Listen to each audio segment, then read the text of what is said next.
Since 2017, the Yogi government in Uttar Pradesh has given art and culture a distinct identity. Now Uttar Pradesh hosts various festivals where glimpses of its rich folk culture can be seen.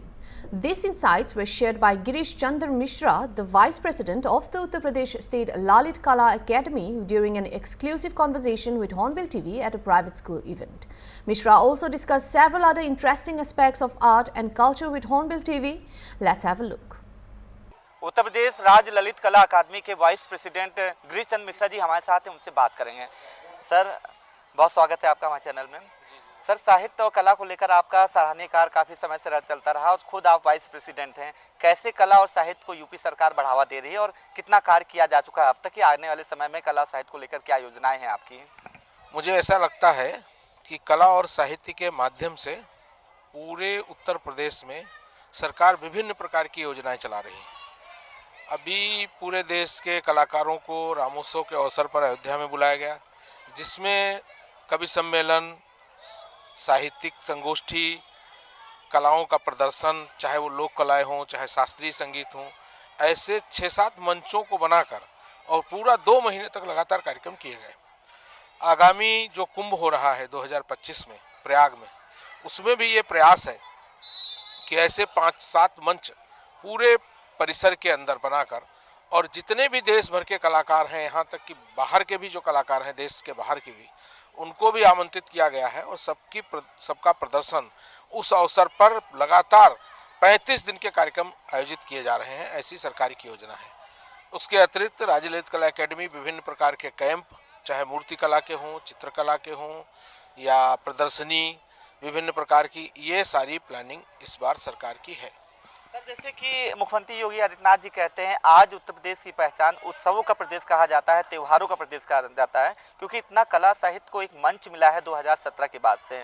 क्या लगता है 2017 के बाद जो एक मंच मिला है खास तौर से साहित्य को, कला को, आने वाले दिनों में, क्योंकि ऐसे तमाम तरह के प्रोग्राम जब होते हैं, कला साहित्य को बढ़ावा दिया जाता है, तमाम प्रदेशों के लोग आते हैं, उनको यहाँ पे अपना एक मंच दिया जाता है, वो अपना परफॉर्मेंस करते हैं, तो आने वाले समय में जैसे कला और साहित्य है, क्या इसको लेकर कोई विशेष कार्य योजना है कि और इसको अधिक बढ़ावा मिले?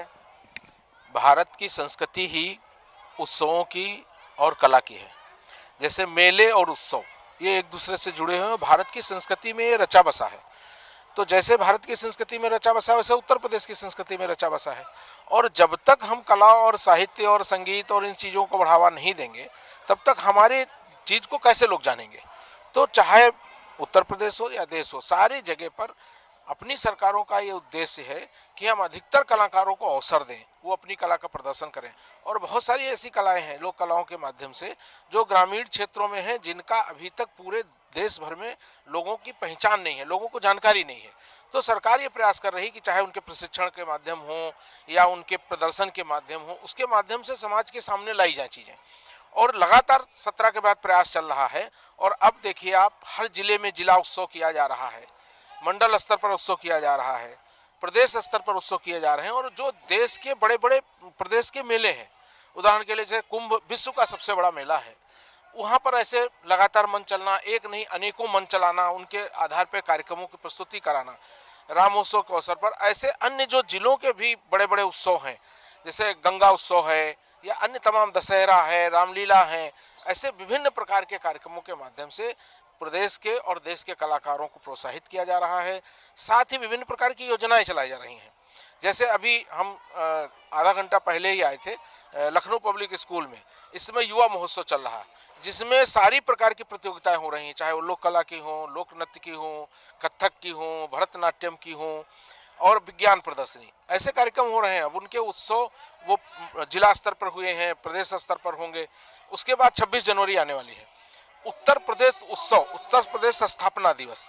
इस दृष्टि से 26 जनवरी को पूरे प्रदेश भर में मनाने की योजना है। और उसकी जो तैयारी हुई है, पिछले साल भी सरकार ने प्रयास किया था कि पहले हम तहसील स्तर पर उसकी प्रतियोगिता कराएं, फिर जिला स्तर पर कराएं, फिर मंडल स्तर पर कराएं, उसके बाद प्रदेश स्तर पर कराएं। और जो उसमें सबसे अच्छी प्रस्तुतियाँ होंगी, जो जिनको हम लोग मूल्यांकन के आधार पर तय करते हैं कि उनकी प्रस्तुतियाँ बहुत सुंदर हुई हैं, उनको जो उत्तर प्रदेश दिवस मनाया जाता है, उस अवसर पर उनकी प्रस्तुतियाँ कराई जाती हैं। तो सरकार लगातार प्रयास कर रही है कि हम कलाकारों को कैसे आगे प्रोत्साहित करें, उनको कैसे आगे बढ़ाएं, उसके लिए क्या किया जा सकता है, वो सारे प्रयास सरकार की ओर से किया जा रहा है। सर, बहुत अच्छी बात कही आपने कि जो कला साहित्य को लेकर 2017 के बाद से, और आपने कहा बच्चों को लेकर अभी एलपीएस का जिक्र किया, युवा महोत्सव चल रहा है।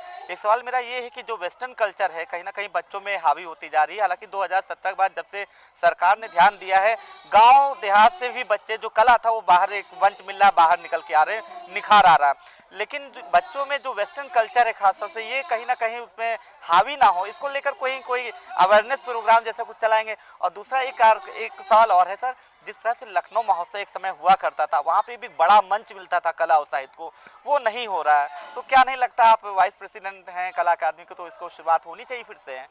बिल्कुल होनी चाहिए, और उसमें कुछ न कुछ व्यवधान हो सकता हुए हों, मुझे बहुत उसके विषय में जानकारी नहीं है, लेकिन उसको भी करना चाहिए। और अन्य उत्सव भी, जैसे लखनऊ महोत्सव था, वैसे ताज महोत्सव होता है, झांसी महोत्सव होता है, अन्य महोत्सव होते हैं और हो रहे हैं।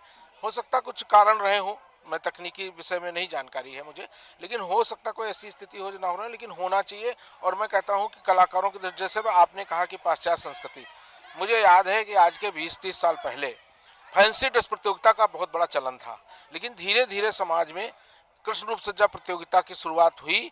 और आज आप देखिए कि जब जन्माष्टमी के आसपास सारे स्कूलों में आपको कृष्ण रूप सज्जा प्रतियोगिता के दर्जनों कार्यक्रम अखबारों में आते हैं, खूब होते हैं। फैंसी ड्रेस प्रतियोगिता कार्यक्रम बहुत कम हो गए हैं। ऐसे धीरे धीरे जब हम विकल्प देंगे, होता क्या है कि जब बच्चों के सामने कोई विकल्प, देखिए बच्चे क्या हैं, विवेकशील होते हैं और उनको सीखने की प्रवृत्ति होती है। जो वो देखते हैं वही सीखते हैं। हमारे घरों में जो चीज़ें हैं, टीवी है, अन्य माध्यम है, उनके माध्यम से जो चीज़ें समाज में आ रही हैं उसी को सीखेंगे। तो जब तक हम उनको उसका विकल्प नहीं देंगे, उनको अच्छी चीज़ें सिखाने के लिए प्रेरित नहीं करेंगे, तब तक बच्चों का स्वाभाविक रूप से जो देखते हैं वही सीखते हैं। तो सरकार का भी प्रयास है, मैं अभिभावकों से अपील करता हूं कि अच्छे कार्यक्रमों को बच्चों को दिखाना चाहिए, क्योंकि बच्चों को आप जो देखते हैं वही सीखते हैं। इसलिए हमारे मन में धारणा बननी चाहिए कि अच्छी चीज़ें घर के परिवार के लोग बैठ के देखें, क्योंकि आने वाले भविष्य में वही बच्चे हमारे देश का, प्रांत का और पूरे समाज का भविष्य है। अगर उनके अंदर बुराइयां आई तो वो सारे समाज में बुराइयां आएंगी। तो इसलिए मैं सबसे अपील करता हूं, जो अन्य अभिभावक भी हैं, उनको भी चाहिए कि अपने बच्चों को अच्छी चीज़ें, अच्छे कार्यक्रम उनको देखने का अवसर दें। और नहीं है तो समाज में हैं तमाम ऐसे कार्यक्रम हो रहे हैं जो समाज बच्चों को दिखाए जा सकते हैं, उनसे वो सीख के आगे बढ़ सकते हैं। इसलिए सरकार का भी प्रयास है, और जो तमाम ऐसी संस्थाएं हैं वो भी प्रयास कर रही हैं, और हम लोगों की भी जिम्मेदारी है कि हम उसको, अपने बच्चों को अच्छी चीज़ें सिखाएं। बिल्कुल, आप राज्य ललित कला अकादमी के वाइस प्रेसिडेंट हैं गिरीश चंद्र मिश्रा, जिन्होंने साफ कहा कि समाज के साथ साथ पहली जिम्मेदारी होती है पेरेंट्स की कि बच्चों को वो ऐसा ही माहौल दें जिससे वो बच्चे, क्योंकि देश का भविष्य है, यही वजह है कि बच्चों के ऐसे अनुकूल जो पॉजिटिव माहौल है वो माहौल देना चाहिए, ताकि वो भी देश के योगदान में अपना आगे चलकर योगदान दें देश के विकास में। वीडियो जर्नलिस्ट विजय के साथ अनूप चौधरी, हॉर्नबिल टीवी, लखनऊ।